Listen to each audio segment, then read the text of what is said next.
So real quick, how it's going to flow this evening with the messages, I'm going to explain my story for just a few minutes to let you know that I have a story like you guys. And then I'm going to open the scriptures this evening because we love the Bible here. We love the Bible. I'm going to preach out of that, and I really do believe that he's going to change a lot of lives. Is that cool? Is that good with y'all? All right, so here's my story. I had a horrible speech impediment growing up. All right, if you were to say, hey dude, what's your name? I'd say something along the lines of, like literally could not get words out of my mouth. And as you can imagine, that was super awkward for me, right? Like there was, with school and stuff, it was super awkward. I couldn't answer questions in class. I was literally riddled with anxiety every single place I went. And on top of that, I just had this hole that was in my soul that I really didn't understand why it was there. Because I had friends who were like happy and stuff, and they'd be playing sports and just killing it. I could put on the happy face for a little bit, except on the inside I knew that there was something wrong and something missing. So at age probably 12 or so, I was a little kid. I decided, man, I'm going to try to get as much pleasure from this world as possible. I mean, I chased after all kinds of different things. It was like sports at first, except as you can see, I'm kind of short and white and can't jump, so that didn't work out so well. Thank you for laughing at that. That's like my best attempt at a joke, and y'all laughed, so thank you so much.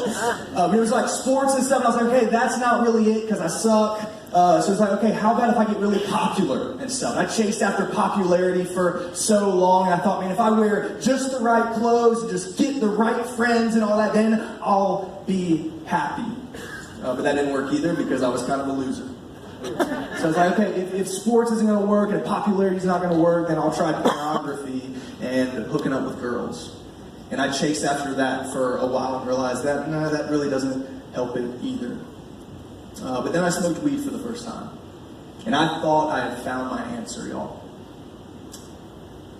I smoked weed, and for a minute, even if it was just an hour or so, the hole I had in my soul kind of closed. And I was like, okay, I'm good, right? I'm just going to be a weed farmer, and that's my plan. That was my life goal, right? And I was the hippie kid that was like, hey, this is all I'm going to do, right? I'm only going to smoke weed. I'm not going to do that hard stuff, right? Because that's for the crazy people. And a few weeks later, like legit a few weeks later, I think, I'm like, Adderall, this sounds like a great idea. And then it was harder and harder drugs. It was the Klonopin and Xanax, and I thought that was my answer. Right? I mean, I can calm my nerves. I can kind of talk. I kind of got some swag to me now. I'm not anxious all the time. And it was oxys and stuff after that, and then heroin.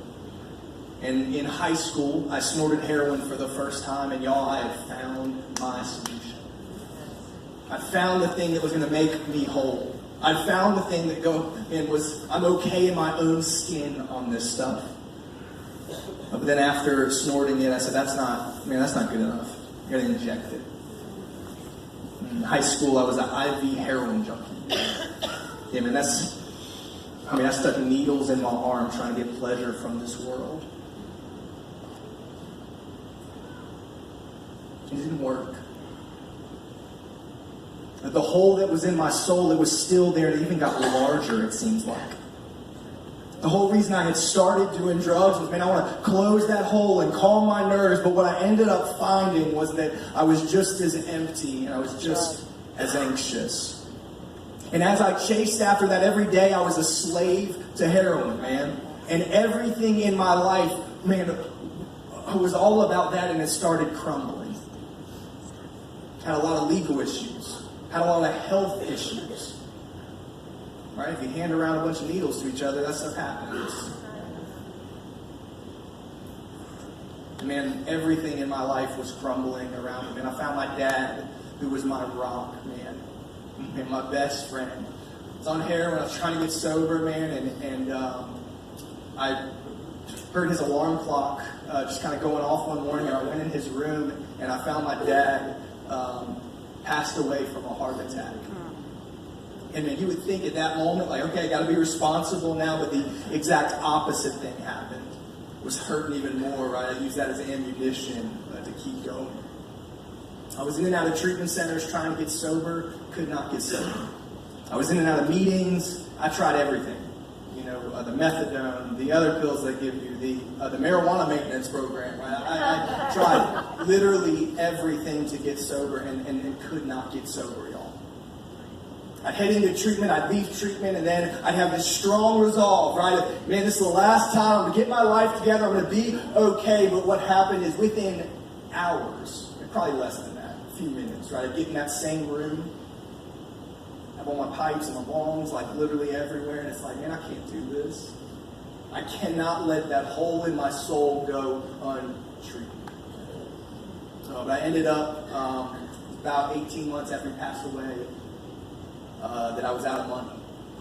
And the options were homelessness or to check in to yet another treatment center. And I ended up at another treatment center in Florence, South Carolina. And I was 100 pounds, y'all. So, height I am now, but literally half a person. I had track marks up and down my arms. I could not look you in the eyes, man. I was ashamed. Didn't have any confidence in anything. I still could not talk. But I ended up there, and about a week later, I was invited to a church service. And it was at our Florence campus. It was a Christmas Eve service. And I went, and really the heart behind going was, all right, I get to leave treatment for a little bit. That's awesome. And I heard they've got some cool music and pretty girls, so I'm in, right? Like, let's go for it. And when I went, a hopeless human being, man, but when I got there, I heard about a God who loved screwed up people. I heard the gospel. I heard that I could give my life to Jesus and that he could literally change me from the inside out. My life could be forever changed. Come on. And I'm telling you, I had heard the gospel before, but I hadn't heard it. Right. And I gave my life to Jesus that night, and I'm telling you, nothing has been the same since. Amen. Amen.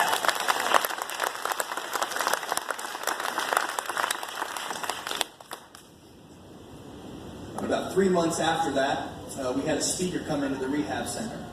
Where is my boy Bradley Saxon? Is he in here? I don't know where he is. He's probably running around hollering or something. He's in the back there. There he is. But he came and spoke at the treatment center, and he's all screaming and yelling and passionate and doing the Bradley thing. But the Holy Spirit whispered into my ear and said, I'm going to have you doing that one day. And I said, that's a great idea, God, other than the fact that I can't order a freaking hamburger. Right? I can't speak. I literally can't do anything. And he said, I made your mouth. I can do anything I want. Come on. And I'm here to tell you tonight that he's a promise maker and he's a promise keeper. Amen. There is nothing in your life that he can't do. Nothing. It's an incredible story, right? It's an incredible story of God's grace. Yet that's not everyone's story. Every 3 minutes, a person overdoses and passes away from drug addiction. I mean, man, when we've been hanging out, like 20 people have hung out or have passed away. Let's actually try this. If you've had a friend or a family member, anybody that you know, passed away from drug addiction, you just throw your hand in there? All right, let's look around. This is family. This is family. All right, you can put your hands down. Half of all prisoners right now, half of all people who are incarcerated are there for a charge of drugs and alcohol, or a charge kind of related to it, right? Like robbing somebody. Let's try this again. If you know anyone who is currently incarcerated for a drug charge, or if you yourself have spent some time in jail, throw your hand up. All right. We're here with family. I mean, I'm glad the wild ones are here tonight.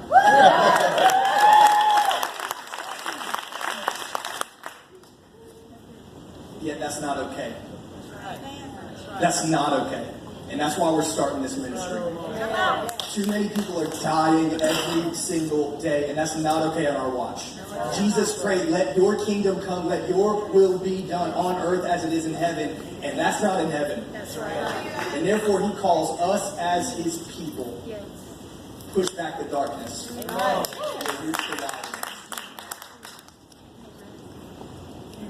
So here's the question, what's the answer?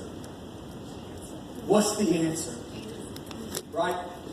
All hundreds of thousands of dollars has been spent on trying to figure this out. Right? Our government is totally confused. Like, I don't know what the answer is. People are dying every single day, and all these programs are springing up, and praise God for them. But we want to be very honest with you guys.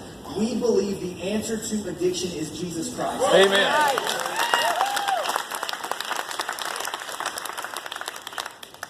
We believe the answer to addiction is Jesus Christ.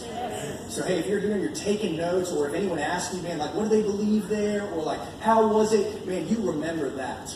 That they believe, we believe, the answer to addiction is Jesus. Amen. It's Jesus. So we're going to spend all this evening, I got about 20 more minutes. I'm going to spend 20 minutes trying to convince you of that. And over the next 20 years plus, man, that's what we're going to preach from this stage.